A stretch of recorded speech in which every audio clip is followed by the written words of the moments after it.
주님께서 여러분과 함께 마테오가 전한 거룩한 복음입니다.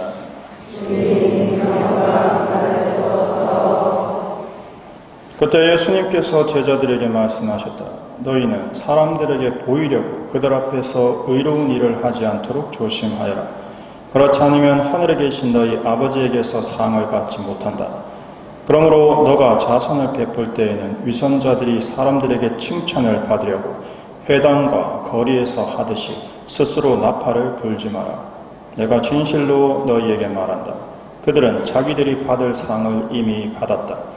너가 자선을 베풀 때에는 오른손이 하는 일을 왼손이 모르게 하여라. 그렇게 하여 내 자선을 숨겨두어라. 그러면 숨은 일도 보시는 네 아버지께서 너에게 갚아주실 것이다. 너희는 기도할 때에 위선자들처럼 해서는 안 된다. 그들은 사람들에게 드러내 보이려고 회당과 한길 모퉁이에 서서 기도하기를 좋아한다. 내가 진실로 너희에게 말한다. 그들은 자기들이 받을 상을 이미 받았다.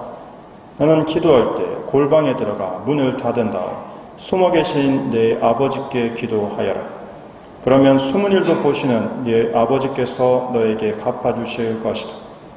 너는 단식할 때에 위선자들처럼 침통한 표정을 짓지 마라. 그들은 단식한다는 것을 사람들에게 드러내 보이려고 얼굴을 찌푸린다. 내가 진실로 너희에게 말한다. 그들은 자기들이 받을 상을 이미 받았다.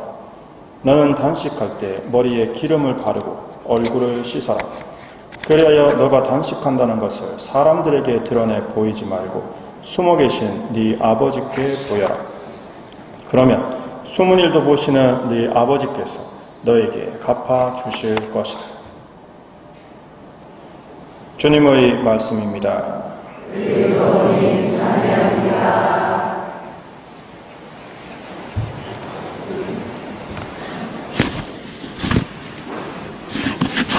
우리가 살고 있는 지금의 시대는 굉장히 변화무쌍합니다.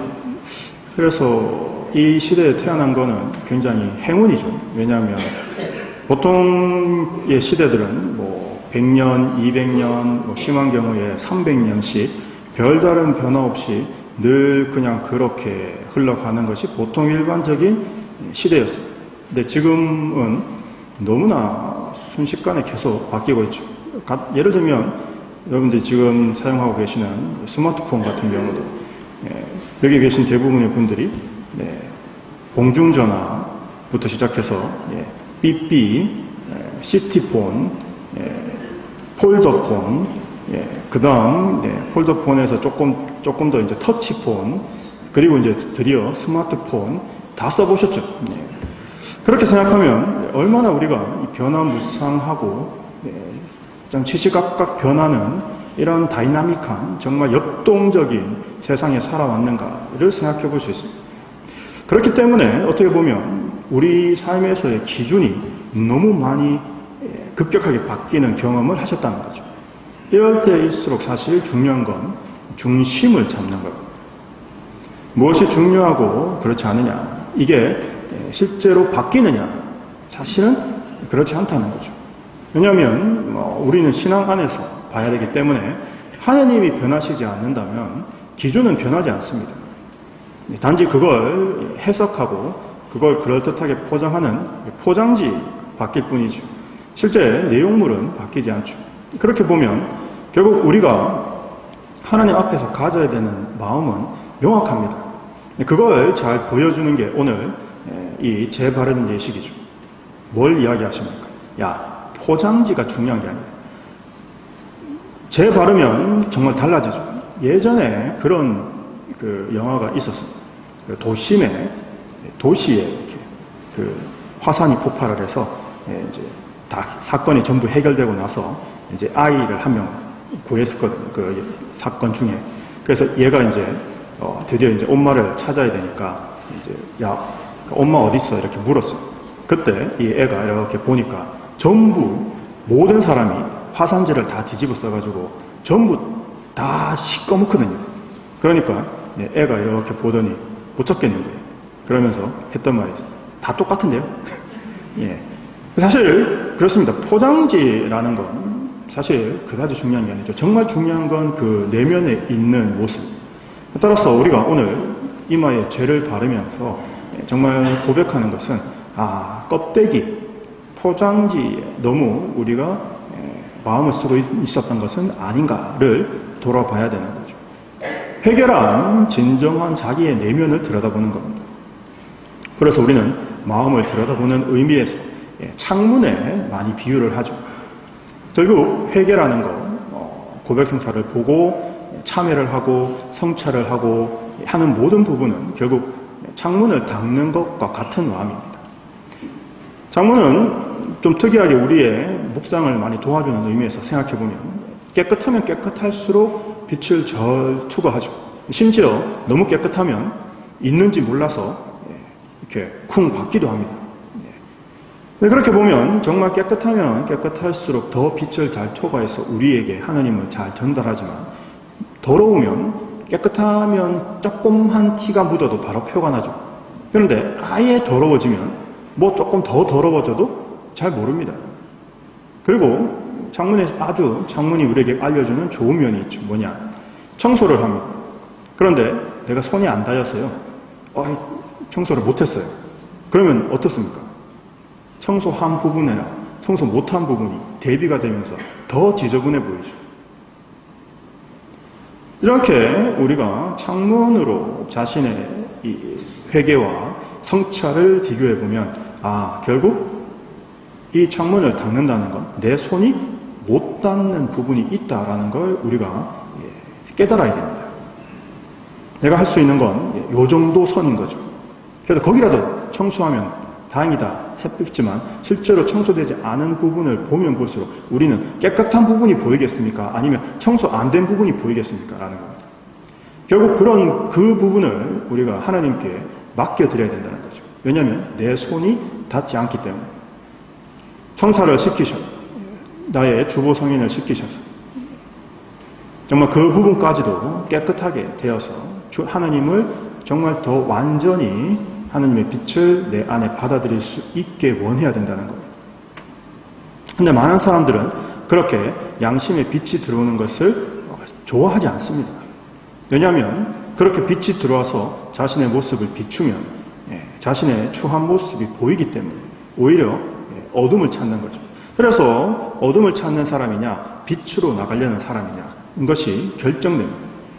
그럼 우리가 깨끗하고 우리가 완벽하고 우리가 아름다워서 빛으로 나아갑니까? 아니죠. 똑같습니다. 우리라고 밖에 세상 사람들과 달리 얼마나 더 아름답고 얼마나 더 깨끗하겠습니까? 50보 100보죠. 도토리 키재기입니다. 그러면 우리는 어떻게 빛을 받아들이고 어떻게 빛으로 나갈 수 있습니까? 죄인인 상태 그 자체로도 하나님께서는 우리를 사랑하시고 죄인인 상태 그 자체로도 우리를 하나님께서는 받아들이신다라는 걸 우리는 알기 때문이죠. 그렇기 때문에 죄인임에도 불구하고 하나님께로 나아갈 수 있고 죄인임에도 불구하고 하나님께 고백할 수 있습니다. 또 그렇기 때문에 하나님께서는 그런 죄인으로 스스로 고백하는 사람을 더 기쁘게 받아들이시죠. 오늘 복음서는 그걸 우리에게 더 명확하게 하고 계십니다. 사람들에게 인정받고 사람들에게 그럴듯하게 보이는 포장지가 아니라 사실은 그 안에 담겨있는 내면이 중요한 것이고 그럼 우리는 이렇게 생각하겠죠. 그래 그러면 그 내면을 바꿔야지. 그 내면을 바꾸면 되겠지. 됩니까 그게? 라는 거죠. 따라서 우리는 그 부분이 정말 하나님 손에 맡겨 있다는 것을 깨달아야 됩니다. 내가 바꿀 수 있는 게 아니요. 내가 하나님 마음에 든 것처럼 나를 변화시킬 수 있는 게 아니었고 실제로 율법학자들이나 바리사이들이 그걸 인간의 힘으로 해낼 수 있다라고 생각했고 실제로 그렇게 했죠. 하지만 그들이 예수님으로부터 들었던 말은 이 위선자라는 소리. 그건 인간의 힘으로 되는 게 아니라는 거죠. 따라서 오늘 우리는 이마에 죄를 바르면서 우리가 스스로 죄인이고 그 유리 안에 투명하게 하나님을 만나는 그 많은 정말 더럽고 쓰레기 투성이의 모습이라는 것을 고백합니다. 그런 나를 구원하시러 오신 예수님을 만나는 시간이 바로 이 거룩한 사순 시간이죠. 따라서 우리는 그런 나 자신을 받아 안고 그런 나 자신을 수용하고 주님께 고백합니다. 주님, 이런 비참한 죄인인 우리를 구원하러 오시는 주님이야말로 구원자, 하나님이십니다. 따라서 내가 죄인임을 고백하고 그것을 하나님 앞에 내어놓을 수 있는 것이 바로 은총이고, 그것이 참된 주님 하나님의 사랑이시죠. 따라서 이런 우리의 모습을 고백하면서 더욱더 주님 마음에 드는 사람이 되기 위해서 이런 우리의 모습을 벗어버리고 하나님의 마음에 드는 제자, 하나님의 자녀의 모습을 가지기를 청하고 그 방향으로 계속 자신을 만들어 가는 것. 그 지향, 그 의식, 그 노력, 이 방향이 결국 우리를 변화시키는 겁니다.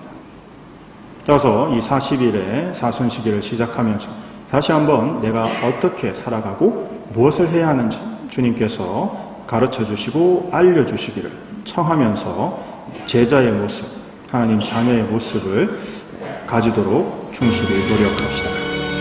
아멘.